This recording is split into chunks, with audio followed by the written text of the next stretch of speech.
Happiness isn't a destination. It lies within yourself. Exactly. That's why people get addictions like drugs, you know, they fall into the wrong crowd. And they that's just want acceptance, you know what I mean? For sure.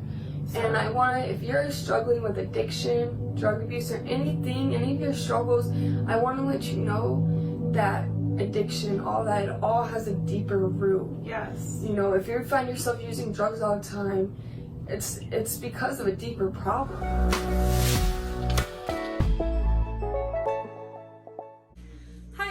Welcome back to my channel. This is my best friend in this video. I've known her my whole life since I was 4 years old. So 20 years we have been best friends. She's like my blood, like my sister. That is what I think of her as. We have love for each other like no other, you know, which sounds weird, but we are like, I love that girl. We are like one person when we're together. She has now moved to Colorado. I live in Florida. We are still best friends till this day. We still talk as much as possible. This is a video that was filmed 3 years ago, I believe. When I got sober, when I got out of jail. It was like the first day I got out of jail or the second day, either or. So we were feeling really enlightened. She has moved on. She has a kid now, fiance. Like, life is great for her. Life is going good for me. Like, I have a home now. She has a whole house like she bought, and she's doing great. So another disclaimer I want to put, yes, this was filmed 3 years ago, so keep that in mind. We were talking about doing like a podcast once a month, kind of like on like Zoom calls, you know, and bringing other people into it. So if you want to be in the podcast, like, comment down below if you're interested in that. We'll talk about it. So check my Instagram out. If you're interested, let me know. It's a whole completely different video than what I usually post. It's a good video. I'm happy I found it, and we found it tonight. We were talking on FaceTime, and I just wanted to put it on my YouTube channel because it's just something from so long ago, and like how we thought, and life, you know, it's about how we cope with life and just how we stay woke, and y'all will get the gist. So enjoy the video.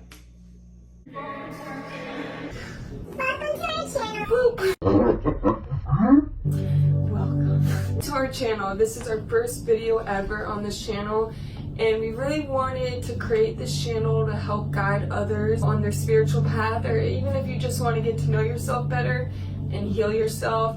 And we want to offer a couple things on this channel that might help people, where we can maybe give back and help others with all the things we went through.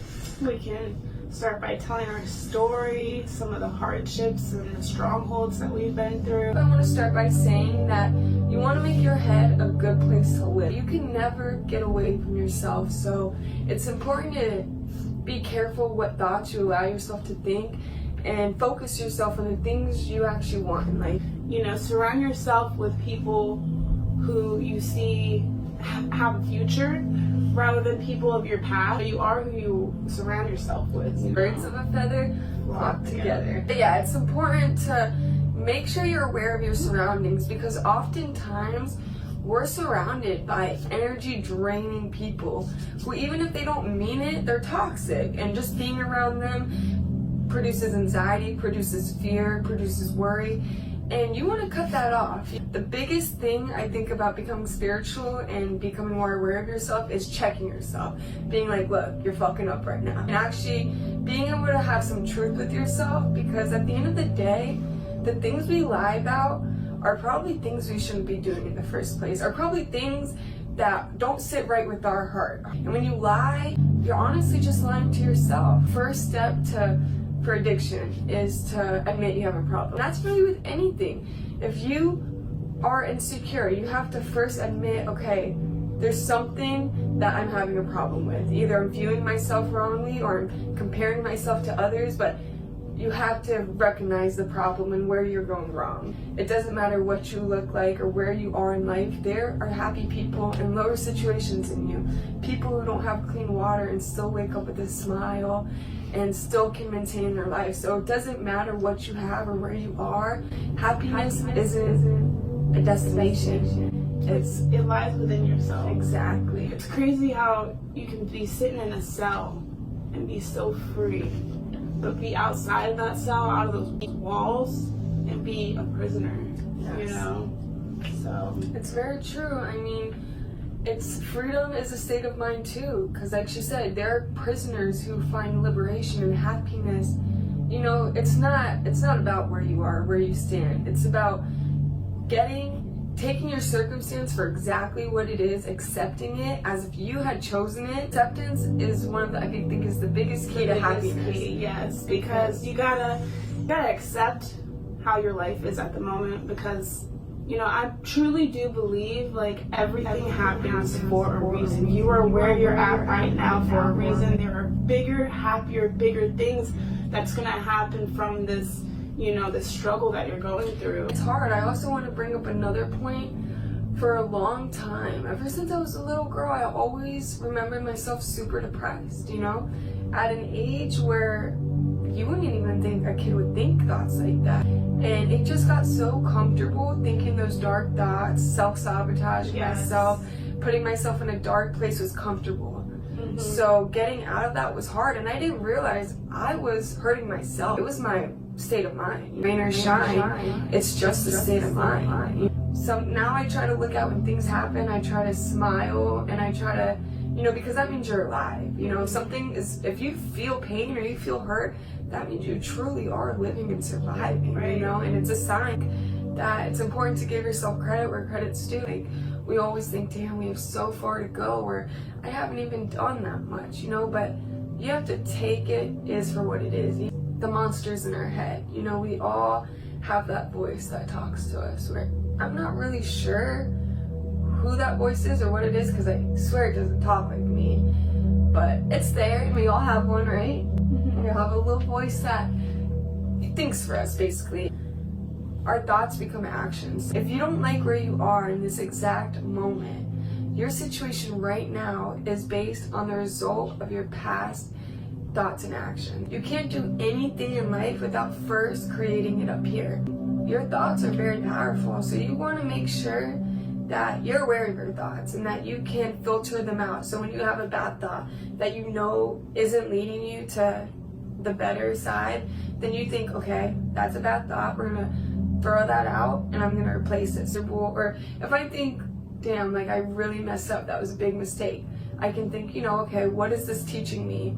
Okay, well, at least I'm happy, you know, at least I'm not hungry. You know, you can just, whatever it is to make yourself replace that one negative thought with 3 positive thoughts. It really is like a reverse conditioning of your mind, so you can get to the mindset that you want. Like, self-love is a big thing, because, you know, I remember always putting myself down, always talking down to myself. If I made a mistake, like, I felt like the worst person in the world. I thought I, like, you know, deserved the worst things to happen to me. But, you know, you gotta look at yourself, like, you know, like, look at yourself as if you had a daughter. Like, how would you love your daughter or your sister or your mom, you know? Like, you're a human being, you make mistakes, you know? We don't know the book of life. We don't know how to live life accordingly, you know what I mean? Yes. So we gotta just accept our mistakes and move forward. Self-love is one of the most important loves you can have in your life, because if you don't love yourself, you really can't love other people to the extent that you could have you love yourself, you know? Because once you love yourself, you know what love to give out. Love isn't hateful, love isn't judging, love isn't envious, love is happiness, love is safety, love is, you know, like a sanctuary. It's a place where you can find comfort, you know, and I think you should treat yourself as you treat others. You know, you should treat yourself as you treat your best friend or your boyfriend or your kids. Treat yourself with respect and love and compassion and understanding. I think you should also even treat others with that same respect, because I feel like we put others down too much, you know what I mean? Like, everyone's just trying to figure out life just like us, you know what I mean? And like, I feel like we just put each other down without even thinking about it. Life is really hard, you know, and it's really hard until we find out how to make it simpler. Us as humans, we're very complex creatures, and emotions are a byproduct of us. And we're all going through life not knowing what we're doing, really. We're all kind of just winging it at the end of the day. And it's nice to be there for people. You get what you give, you know? So if you're a nice, compassionate person, compassionate people are gonna find you. When you're toxic and degrading, you're gonna find those same type of people Yes. because energy attracts itself, you know? Yes. So that's kind of what I want to touch on, is that, you know, Get what you be put out. where you want to be, you know, like envision yourself where you already want to be, you know, manifest yourself into the desires and the life that you want to live, because everything starts up here. And the biggest part about, you know, getting through your invisible wounds that nobody can see, and I think that's one of the hardest things, you know, being suicidal or having depression is very hard, because it's like we have this such deep pain and nobody can see it. It's not like when you have a bruised up leg or a bruised up face where it heals and It's like you can't and you even get explain sympathy, it. you know, it's like a pain that is almost non-real, and that's why, you know, people self-harm and they do things to express that and to relieve that pain that they feel so deeply. And that's why people get addictions like drugs, you know, they fall into the wrong crowd. And They that's just why- want acceptance, you know what I mean? For sure. So- And I want to, if you're struggling with addiction, drug abuse, or anything, any of your struggles, I want to let you know that addiction, all that, it all has a deeper root. Yes. You know, if you find yourself using drugs all the time, it's because of a deeper problem, you know, that you have to deal with. That's your solution to your problem. There is light at the end of the tunnel. There is something better out there. So another way that I encourage you to heal yourself and your pain and your trauma that you might have gone through is by embracing it. You know, like you have to understand that these things happen to you, or you went through these things, but you have three choices. You either let it destroy you, or you let it define you, or you let it make you stronger. I always encourage people who deal with trauma and really painful things is to create something, you know, whether it be a song, whether it be a painting, whether it be music. Be able to express that pain in a way so you can look back at it and, you know, at least find some type of beauty in it. The most famous songs are breakup songs. You know, somebody's pain and breakup, we're able to provide them with a career or with something else, you know. And it allows you to express yourself, because oftentimes when we go through these things, we bottle them up and they eventually explode. And that would happen to me a lot. I would end up having these crazy breakdowns where I was afraid of myself. Right, same. And it was really scary. And up until the point where I started facing my thoughts and my fears and I started thinking, okay, I'm feeling this way because of this, but how can I make me feel better about this? Well, I start being grateful. Like, okay, well, at least I have this. At least I have this. At least I learned that. You know what I'm saying? Like, you just... And that's where the awareness comes in. When you're aware of your thoughts, like, okay, like, I'm maybe overreacting over this situation, or, you know, like, just become aware of your thoughts and change them in that moment. Like, that's what I've been doing. It's just, like, being like, okay, this is just a bad thought. Like, I can switch it to something better. And I want to say, because doing this, I remember when I first started filtering out my own thoughts, I read this one thing in a book. It was like, on average, humans have between 60,000 to 100,000 thoughts a day. And that's a lot of thoughts. So you have to think, out of all those thoughts that we think a day, how many are positive and leading us to a more positive mindset? Basically, when I first started filtering out my thoughts, whenever I get a bad memory or a bad thought, I would just throw it out. I'd like, okay, don't think about that. And then I would explode. Mm-hmm. And so you really have to face that thought, that painful memory, whatever it is, and accept yourself for feeling that way. Be like, okay, this is a sad feeling, but I'm going to embrace it. Yep. I'm going to feel it, and then I'm going to let it go. Exactly. It might be hard at first, but you will eventually, your brain will eventually Master get it. conditioned to the way you want it to be. Our brains is where everything starts and where everything ends. So you want to make sure that, like I said, your home, your brain is a happy place to live in, because it's the one person you can't ever get away from. Right. So don't let your mind control you. Don't let your thoughts and your emotions override you, because oftentimes we'll overreact and we'll react based on pure emotion, Yes. and then we'll hate ourselves for doing it. After. And we'll be like, okay, I just made a fool out of myself, or I really didn't have to do all that. Right. You know, and then it makes us feel shittier. So I really want you guys to practice You know, just sit right down right now and think about the thoughts you're having, you know. Start training your Filter them mind. out. And, Right, you know, and try and make it to where you make your whole 24 hours that day, like full positivity, and see if it'll become like your life. you can't give away oranges if you don't have oranges. And what it was saying basically was that if you're not happy yourself, you can't make somebody else happy. You know, if you're not happy, how can you make your boyfriend happy? How can you make your friend happy? How can you make your kids happy? And so you kind of have to have that within, and once you do, it radiates on everybody. You meet people, all see your that glow. relationships, your relationships with your boyfriend, your family, your best friends, you know what I mean? Like, it'll all become better. Yes, for So. sure.